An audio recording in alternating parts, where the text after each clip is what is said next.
उपस्थित गुर्जर समुदाय और हिंदू समाज के अन्य बंधु और बहनें, भगवान देव नारायण जब अवतरित होते हैं तो बसंत लेकर अवतरित होते हैं। ये एक विशेष बात है, इसका ध्यान करना चाहिए। और अभी हमने देवनारायण जी की लोक गाथा, उसका एक संक्षिप्त प्रदर्शन देखा। इस देव गाथा को बगड़ावत भारत कहते हैं और संभवतया जिसने भी ये लिखा है वो लिखने वाले ही सामाजिक समरसता का सबसे बड़ा प्रमाण है। वो है छोटू भाग, जिन्होंने लिखा, अमर कर दिया इस नाम को। अन्यथा मैं इतिहास का विद्यार्थी हूं, मुझे भी बड़ा आश्चर्य हुआ कि इतिहास में कहीं पर भी इस घटना का वर्णन क्यों नहीं है। लेकिन समाज जब तय करता है तो वो इतिहास का मोहताज नहीं होता, वो इतिहास बनाता है। ये बगड़ावत भारत को गायन शैली में जिन्होंने लिखा परंपरा है, और वो परंपरा है पट शैली। पट के ऊपर, कपड़े के ऊपर चित्रों के माध्यम से ये संभवतया विश्व में पहली बार किसी ने विचार स्वरूप है, ये भी ध्यान रखना। और महाभारत के लिए वेदव्यास ने कहा है कि संसार में जो बुरा से बुरा क्या हो सकता है उसका भी इसमें वर्णन है, तो समाज में अच्छा से अच्छा क्या हो सकता है वो भी इसमें है। इसमें नहीं है वो संसार में कहीं नहीं है, और जो संसार में कहीं पर भी है या होगा वो इसमें है। ये बगड़ावत भारत है। कितना बड़ा प्रमाण है कि जिस जेमती के कारण से 24 बंधुओं का बलिदान हो गया, आज उसका नाम कोई नहीं रखता, भले ही वो देवी का होता है। क्यों? क्योंकि जिसके कारण एक वंश निर्वंश होने की ओर चला गया, उसका स्मरण नहीं करते। जैसा कैकई का स्मरण नहीं करते, कैकई का नाम नहीं रखते। ये भारत की परंपरा है, अपनी है। किंतु यदि वो परिवार, समाज इस सब का घात करने वाली सिद्ध होती है तो उसको गीतों के अंदर गाकर उसकी जो कृति थी उसका वर्णन तो होगा, लेकिन वो पूज्य नहीं बनती। ये बगड़ावत भारत है जो ये बताता है कि आपके पास में किसी योगी रूपनाथ जी की कृपा से संपदा तो प्राप्त हो सकती है, भक्ति प्राप्त हो सकती है। उस भक्ति के बल पर ईश्वर को अपनी कोख से जन्म देने की पात्रता भी सोडू माता में पैदा हो सकती है। किंतु यदि उसका अभिमान, उस सब का सदुपयोग करने की पात्रता ये नहीं आती, तो धन संपदा प्राप्त करने के बाद क्या होता है, ये बगड़ावत भारत बताती है। आपके पास संपदा आती है तो आप बांटने का भाव लेते हैं तो भोज से सवाई भोज हो जाते हैं। किंतु आप उसी संपदा के बल पर यदि व्यसनों में पड़ते हैं, यदि आप शराब आदि को भी एक फैशन बनाकर और स्टेटस सिंबल के रूप में प्रयोग करते हैं, तो आपका अंत क्या होता है वो भी बगड़ावत भारत बताती है। संपदा प्राप्त होने के बाद विवेक प्राप्त होना जिसको होता है उसके घर में देवनारायण जन्म ले सकता है, अन्य के नहीं।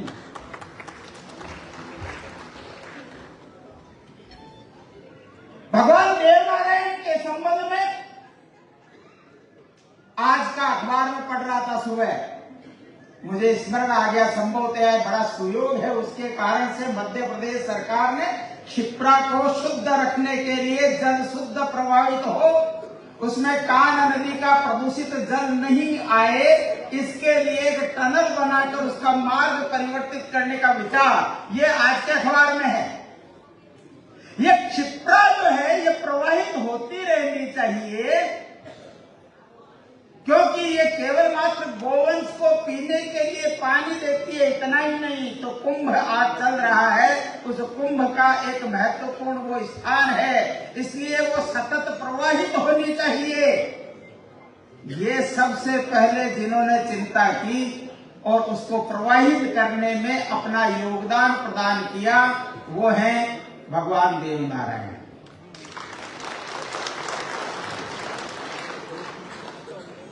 केवल गो पालन करने से नहीं होता, गो पालन के करने वाले को गो चिकित्सा का भी विशेषज्ञ होना चाहिए।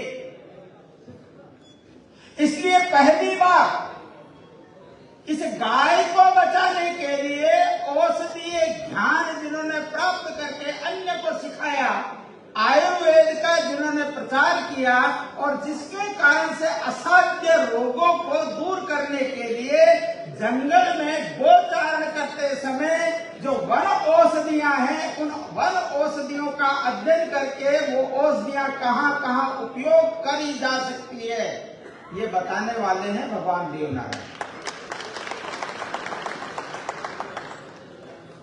लेकिन ये भगवान देवनारायण ने किया या कुल परंपरा से था?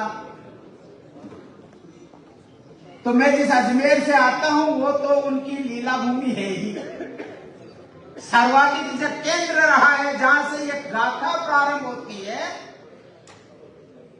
वो बाघ जी तो वहीं के हैं।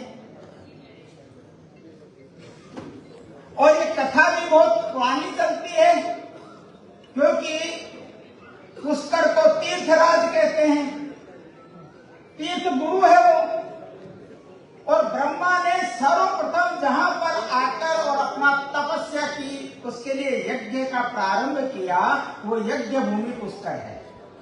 लेकिन यज्ञ का मुहूर्त है, महिलाओं को तैयार होने में समय लगता ही है, ये प्राचीन काल की परंपरा, आज नया नहीं होता घरों में। और इसलिए सावित्री को देर हुई, मुहूर्त निकल रहा है,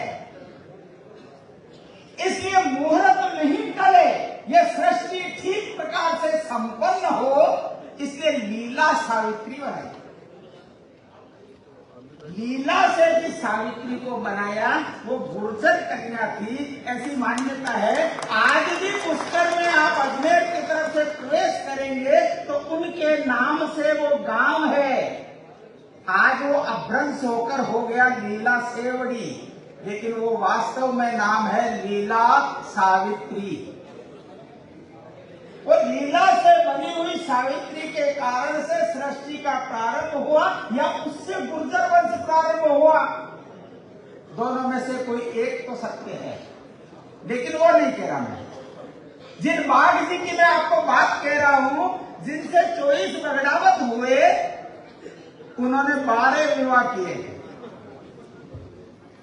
जिन 12 कन्याओं से विवाह किए थे, उसमें से एक भी गुजर नहीं थी। इस प्रकार से अगर सभी प्रकार की जाति समुदायों का एक जगह मिश्रण होकर एक गुर्जर समुदाय खड़ा हो सकता है, उसका जो उदाहरण रखने वाले हैं वो है बागवी। 12 कन्याओं से 24 बगड़ावतों ने जो जन्म लिया, उसकी ये गाथा है। ये सब गाथा अगर रात रात भर भी जब गाते हैं तो पूरी नहीं होती। अभी देखा कितना कठिनाई से, और आयोजकों को उन्हें आग्रह कर करके करना पड़ा, उनको लग रहा था आनंद, उस आनंद की अनुभूति होती है उस गाथा को गाने में। लेकिन क्या केवल मात्र वो अवतार थे इसलिए उनका मंदिर बना देंगे, एक मूर्ति लगेगी, उनकी जयंती आएगी, उसके दिन कार्यक्रम कर लेंगे और बाकी के दिन उनके लिए भोग करेंगे, जिस दिन उनकी और आएगा तिथि, उस तिथि के दिन गुर्जर दूध नहीं बेचेगा और सब भगवान देवनारायण को चढ़ा देगा? क्या इतने ही तीसरी है? इतना नहीं है। ये इसीलिए आज का ये पर्व है, ये कारण, इस कारण से आज का ये कार्यक्रम रखा है। अपना जो हिंदू समाज है ये अनादि समाज है, लेकिन दुर्भाग्य हो गया तो उस हिंदू समाज में आज हिंदू समाज कहने वाले कम है। वो गुर्जर को समाज बना दिया, जाट को समाज बना दिया, राजपूत को समाज बना दिया। ये तो हिंदू समाज के अंग थे, वो स्वयं में समाज बन गए और इसके कारण से सब अपने अपने घोंसले में सिमटकर छोटे छोटे जो क्षेत्र बने हैं, इन क्षेत्रों के कारण आज समस्या है। लेकिन ये समस्या हमारी पैदा की हुई नहीं है। ये समस्या जिन लोगों ने पैदा की, उन्होंने हमारे समाज को धीरे धीरे और इस दृष्टि पर लाकर छोड़ा। आपसे मैं पूछूंगा कि आप जिसको जाति कहते हैं, इसका निर्माण कैसे हुआ? क्या ये जाति किसी हमारे जितने भी स्मृति ग्रंथ या धर्म ग्रंथ है उनके अंदर इसका उल्लेख मिलता है? तो एक भी ऐसा ग्रंथ मुझे अब तक पढ़ने को नहीं मिला जिस ग्रंथ के अंदर ये हिंदू समाज की जातियां हैं, इन जातियों का ये ऊंच और ये नीच का स्तर है, ऐसा वर्णन किसी एक ग्रंथ में हो, ये मुझे देखने को नहीं मिला। अगर आप में से किसी को पता हो तो इस कार्यक्रम के बाद मुझे बताना, तो ये हुआ कैसे? और ये जो जाति है, इसको जब मैं पूछता हूं किसी को क्या कहते हैं, तो कास्ट कहते हैं, अंग्रेजी में कास्ट कहते हैं। ये कास्ट शब्द आया कहां से, कब से?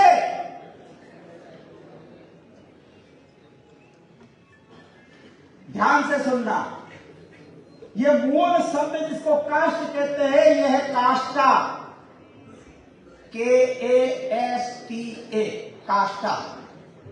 ये किस भाषा का है? ये काष्टा शब्द है गौथिक भाषा। गौथिक भाषा कहां की है? ये जितना इंग्लैंड और यूरोप जिसको कहते हैं, इसकी भाषाओं का मूल जो है उसको गौथिक भाषा कहते हैं। गौथिक भाषा का शब्द है। इस शब्द का अर्थ क्या होता है? इस शब्द का अर्थ होता है ग्रुप ऑफ एनिमल्स, जानवरों का समूह। जानवरों के समूह के लिए काष्टा शब्द है। ये जानवरों के लिए जो समूह काष्टा शब्द है, ये काष्टा शब्द पुर्तगाली भाषा में आया। जब पुर्तगीज भाषा के अंदर आया तो इसकी स्पेलिंग बदली, CASTA, काष्टा हुआ, और अर्थ भी थोड़ा बदला। उन्होंने जानवरों का एक समूह के लिए काष्टा कह सकते हैं, तो जो मनुष्यों का समूह है उसके लिए काष्टा प्रयोग करेंगे तो क्या करेंगे? तो वो मानते थे ब्लड का प्योरिटी, रक्त प्योर होता है। दुर्भाग्य से ये हमारे यहाँ पर भी लोग बोलने लग गए, रक्त तो जितने निश्चित ग्रुप है उतना ही होता है, ग्रुप का ग्रुप ले सकता है, बाप का बेटा रक्त नहीं ले सकता। कैसे रक्त संबंध है आप? लेकिन हमको पढ़ाया, और इसलिए पुर्तगीज भाषा में इसका अर्थ आकर हुआ वो है लीनिएज, यानी वंश परंपरा। आपका एक वंश है, उसकी एक परंपरा है, वो लोग मिलकर एक कास्ट बनाएंगे। हमारे यहां पर ये परंपरा नहीं थी, ध्यान रखना। लेकिन जब पुर्तगाली सबसे पहले इस देश के अंदर आए, यहाँ के समाज में जो समूह थे, उन समूह को अंग्रेजी में अगर नाम देना होता है तो जाति का अंग्रेजी में अनुवाद अगर करना होता तो वो होता गिल्ड, कामगार की श्रेणी। हमारे यहां पर जाति काम से है। इसलिए जो गोचारण, गोपालन का काम करते थे, वो सबका सब एक समुदाय बना। जो गोपालक हैं, उस गोपालक को धनगर भी कहते हैं, धेनुगर। पूरा का पूरा उत्तर प्रदेश से लेकर महाराष्ट्र, अभी हम 300 जयंती वर्ष मना रहे हैं देवी अहिल्याबाई होलकर का। अहिल्याबाई चरवाहा थी,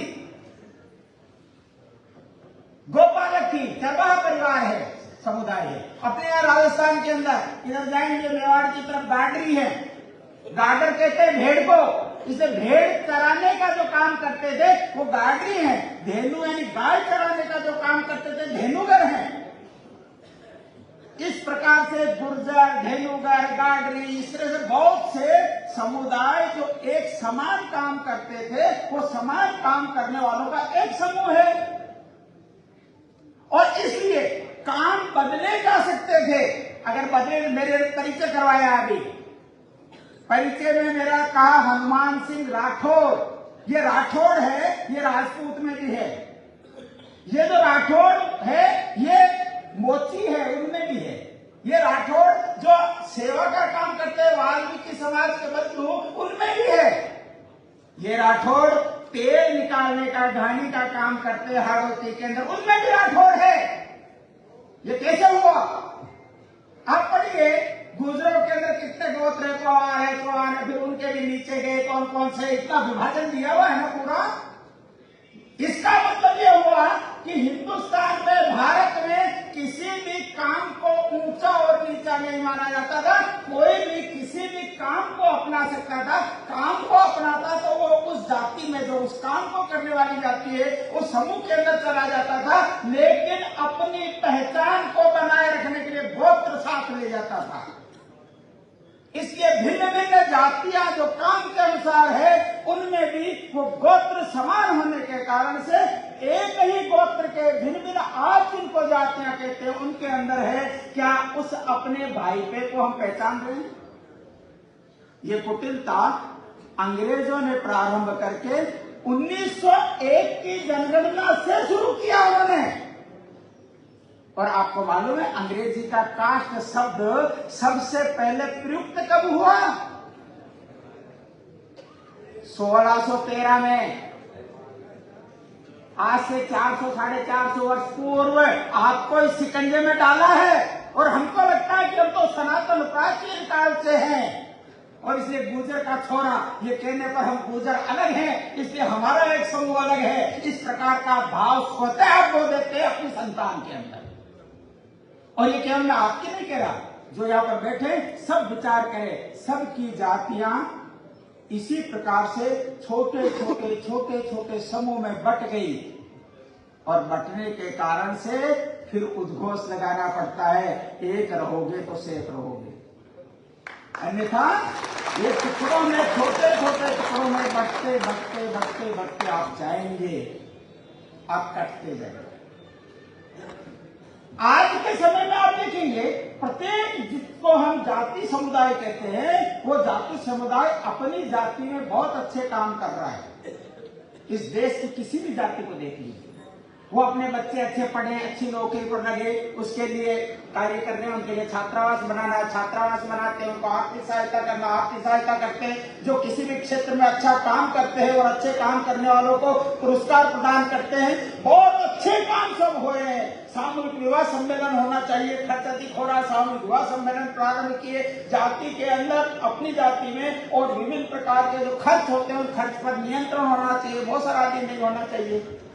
बावनी करना तो आपकी परंपरा में है ना गुर्जरों के,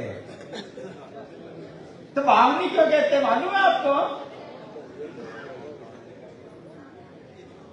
जब 24 बगड़ावतों ने, जो आज का ब्यावर जिला है, इस ब्यावर जिले से लेकर और बदनौर और आसिन के बीच का जो क्षेत्र है, यहाँ पर रहना शुरू किया, संपदा आ गई, गायें पालन किए, तो जो खेड़े बनाए थे न गोठ, वो गोठे थी 52 खेड़े बसाए थे उन्होंने। वो 52 खेड़े एक साथ एक जगह आकर हमारे पूरे हम एक हैं, ये एक भाव लाने के लिए उधार लेकर भी बावनी कर देता था। वो 52 आने चाहिए, बावनी नाम सब जगह प्रचलन हो गया। यह प्रत्येक जाति के अंदर इतना सुंदर है। लेकिन मैं जहां भी जाता हूं, सामाजिक सद्भावना बैठकों में जाता हूं, तो मैं उनसे पूछता हूं कि क्या आपकी जाति ने, क्योंकि ये प्रजातंत्र है, तो प्रजातंत्र में क्योंकि वोट गिने जाते हैं, इसलिए वोट गिनने में आप तो बहुत अधिक संख्या के अंदर हैं, इसलिए आप जिसको चाहेंगे वो टॉप में बन जाएगा, आप जिसको चाहेंगे वो वहां, और सवाई माधोपुर और दौसा इधर भी आपके यहाँ पर आकर करेगा। लेकिन मेरे जैसे जो 10-20 घर हैं, उनका कौन है? क्या समाज के अंदर जो बहुसंख्यक बड़ी जातियां हैं, किसी एक क्षेत्र में रहने वाली, उन्हीं का एकाधिकार है? तो फिर जो शेष हैं, उनके प्रजातंत्र के अधिकारों की